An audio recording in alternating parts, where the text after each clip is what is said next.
Hello and welcome back to another video. My name is CJ the Populist New Yorker, and today we're going to be analyzing why the recall effort in California failed, and at the moment, based on the reporting, it failed pretty spectacularly. So we're going to be taking a look at some exit polls and some other election data to kind of determine what happened and why this election was not close. And, if we go back to July, the polling for the recall was pretty close. Again, if we take a look at the polling that has been done throughout the month of September and August, the recall polls haven't been close. And the only polls that really make it within 10 points or so are Republican-leaning polls like Trafalgar. Other polls have it in the, 60s, high 50s. That was kind of my prediction. I predicted 59-41. That could still happen in today's recall. We have 70% of the vote in now as of the recording of this video. It very easily could shift that way. My assumption is that the remaining ballots are going to lean toward the yes on recall vote, because the first votes to come in, and they came in very quickly last night, were the mail-in ballots. Those came in heavily favoring Newsom, and since the race was called, obviously, with the amount of votes remaining, even if yes votes are the majority of those votes remaining, which I think is the case, it's still not going to be enough to oust Newsom, which is why the race was called. If we look at this map so far, already we have a slight improvement for Republicans, rather, in California. Now, I think this result's going to be even closer when the final votes come in, when the rest of the votes come in. I'd be really surprised if only 3.2 million people voted yes on recall, considering that this was an election that Republicans were very fired up about. 6 million Republicans voted for Donald Trump. Now, I'm not saying there's going to be 6 million yes votes, but you'd think there'd be at least 4 or 5 million or somewhere in that range, which is typically the usual Republican range in California elections. With high turnout. And this election was definitely high turnout. So there's a few reasons why, of course, Newsom won. Obviously, the main one is that California is a very blue state. This race got very nationalized. Issues like abortion, coronavirus, things like that. I'm sure the Texas abortion law didn't help out Elder and the Republicans in a state like California. If anything, that just energized the left-wing progressive base in California to come out in force for a guy they didn't really like so much, which was Gavin Newsom. But when you see laws like that getting passed, people on the left naturally wanted to rebuke those kind of laws, and that's what they did in California yesterday. Also, of course, the Republican on the ballot was Larry Elder. Larry Elder is not just a typical Republican. He is very to the right. In a lot of ways, especially on cultural and social issues.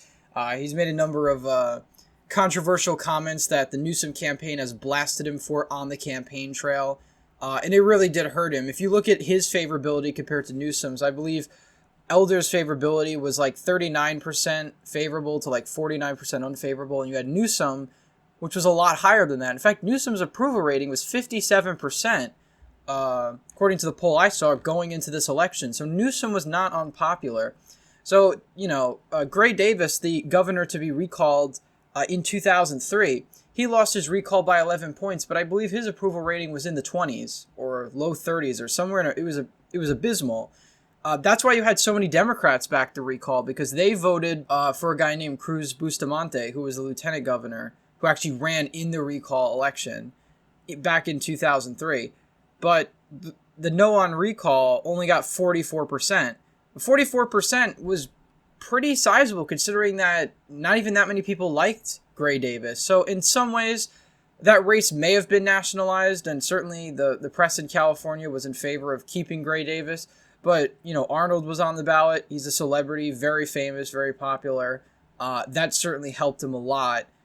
And he did not have a disapproval rating nearly as high as Gray Davis in 2003. We go to 2020 now.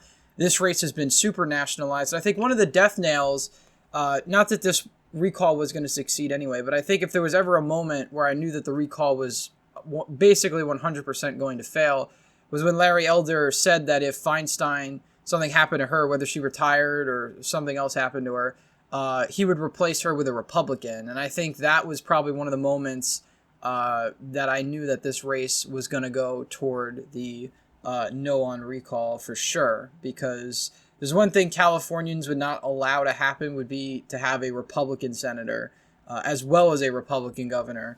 So I think that was one of the main reasons as well. I think Larry Elder really didn't help himself there. I know what he was trying to do. He was trying to drum up turnout among his base and get his base fired up about replacing Feinstein with a Republican, but that completely backfired. Another thing that really helped out Newsom in this election was the fact that every registered voter was mailed a ballot. That made it pretty easy to vote in this election. So even if you were somebody who didn't care about this election, it probably took you about 5 seconds to click, 2 boxes at most and then put it back in the mailbox. So I think that really helped Democrats, because if that wasn't the case, I think the recall would be a lot closer. Obviously, I think the no on recall still would have won, but it would have been a closer election because you would have seen far less Democrats, I think, actually turn out on election day, whereas Republicans would be out in force like they were now. Now, again, I think most of this is the early vote. So I think a lot of counties, I think you're going to see Orange County flip toward yes on recall, Riverside probably yes on recall, San Bernardino County probably yes on recall. Don't know about Ventura, but I wouldn't be surprised if these Southern California counties flipped on recall. And that would be an improvement for the GOP compared to the 2020 election. In 2020, all of these counties went blue: Riverside County, San Bernardino, Orange County. These counties all went blue by varying degrees, but they were all likely blue counties in the last election. So the fact that if yes actually does win in these counties, and already yes was overperforming, but I guess that's a sign that Republicans have gained some ground in these counties and haven't totally lost them. But the statewide GOP in California is not viable. Not at all. The only race I could ever see the statewide GOP winning in California is probably a governor's election way down the road where they run a Charlie Baker, Phil Scott Republican. And it would have to be against a very unpopular Democrat or an open seat against an unpopular candidate.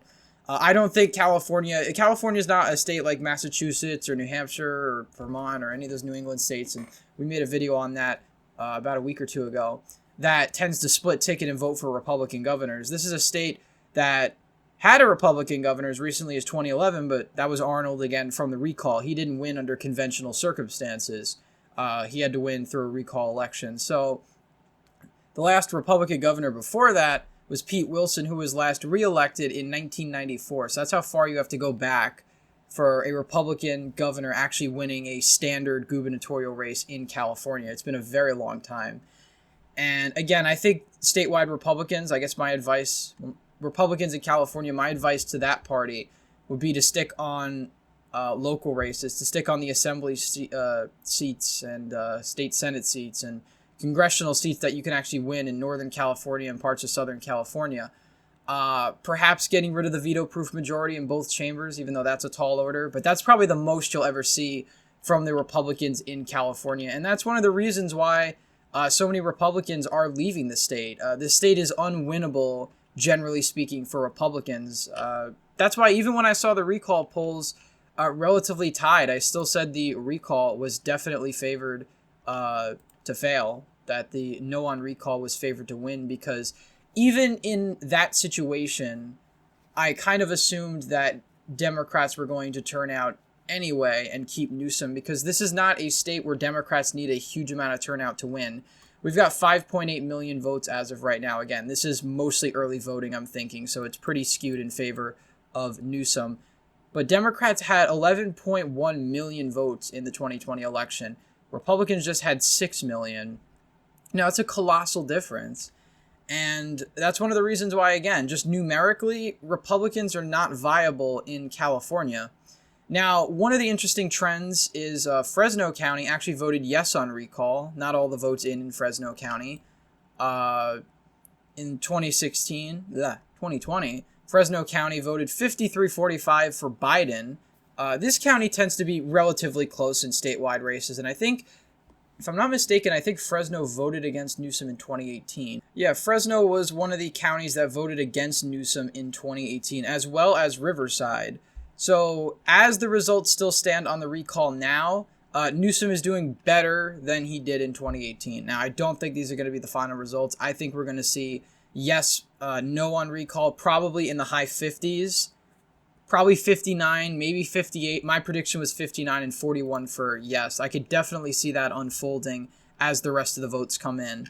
Some of these counties, San Bernardino, Orange, they were very close. They were very close. San Diego County, I don't think San Diego County is going to vote yes on recall. I'd be very surprised. That would probably make the recall a bit closer, maybe 43% or something, which would be huge for the GOP, honestly. If that was the final result, something like 57-43, that's not terrible, because compared to the results they've gotten, that's the best election result Republicans have gotten in California in about a decade almost. So, I mean, that would be impressive in itself. Now, is this really a gauge for the 2022 elections? It really depends on the margin, but I lean towards not really. California is a very blue state. If Republicans outperform, I think that's certainly significant, but California is one of the bluest states in the country. It was the fourth bluest state in the 2020 election. I don't think this is necessarily a good gauge for how the midterms are going to go. If Democrats outperform their 2018 margin, I think that is a sign that Republicans are not, at this rate, going to do as well as they are projected to, because that means Democrats get out the vote effort, turnout effort, is better, is superior. So if somehow this recall ends up, similar to this margin, where Newsom is outperforming his 2018 totals, that would be good news for Democrats, very good news for Democrats, because that means that their get out the vote effort was actually successful in actually getting Democrats to turn out in this race. But I'll probably do another video tomorrow. Hopefully we have more finalized results. If not, I'll probably just do a video on another topic. And then we could re-examine the California recall once the results are basically 100%, so we can actually analyze which counties trended which way. But as of right now, Southern California trending more, Republican-ish, I guess, if you call yes the Republican vote. And I do, because yes kind of is, I guess, the Republican position, at least 90%. But before we leave, though, I almost forgot. I wanted to take a look at some of the exit polls we have right now. So something I found interesting in the exit polls is that independents, which make up 30% of the electorate this election, voted 52 in favor against the recall, which is what I said would happen. I said independents would break against the recall. They did. They broke for Newsom. But it was a pretty narrow margin if this exit poll is to be any accurate. 52-48. If we go to Republicans, of course, this is also surprising to me too. Only 89% of Republicans were in favor of the recall. 11% voted against the recall. That's pretty surprising. If this recall was to actually take off, you would need like 99-1 or 98-2 Republicans, and you'd need a decent amount of Democrats. Basically no Democrats voted for the recall. 6%. That was lower than even I thought. So it really was only independents and Republicans that voted in high numbers for the recall, but the Democrats voted so lopsided, it just outdoes everything completely. So if this is any indication, I want to do some math. I want to see where this actually gets us.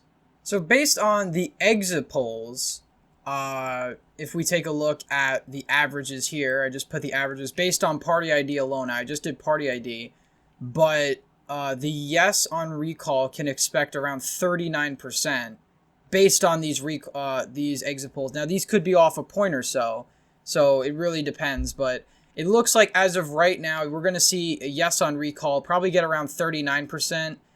And if that's the case, if these exit polls are really accurate, then that means Newsom is only doing slightly worse than his 2018 performance, which isn't bad at all. That's not bad at all. We'll really have to see what happens when the rest of the ballots come in. And again, we don't know how accurate these exit polls are because I don't know how they were conducted, since you had such a fusion of mail-in early voting as well as in person. So we don't know exactly how accurate this is going to be. But if that's any indication, then that means that the recall is probably going to get around 39. No on recall is probably going to get 60-something. In terms of the gender breakdown, both males and females supported the recall. 56% for males, 64% for females. In terms of the economy, obviously people think the economy is doing good under Newsom. We're going to vote for him. Gender and race, white men. voted no on recall 54-46. Every racial demographic by gender, which is pretty surprising. And white voters with no degree, 55-45. These numbers are not nearly as conservative as the rest of the country, which just goes to show you every demographic, effectively, every demographic in California just about is much more democratic than the rest of the country. And I mean, we should know that since California is a very blue state.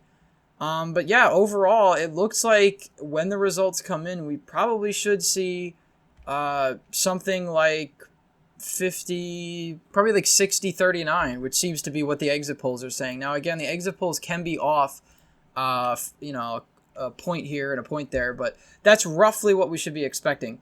So anyway, guys, I'm going to end it here. We'll do another breakdown of the analysis when we actually get the final results or close to the final results. I'll make another follow-up video on this. So anyway, guys, thank you all for watching. Please leave a thumbs up if you enjoyed. Subscribe to the channel. Hit the bell notification so you don't miss any more videos that I put out.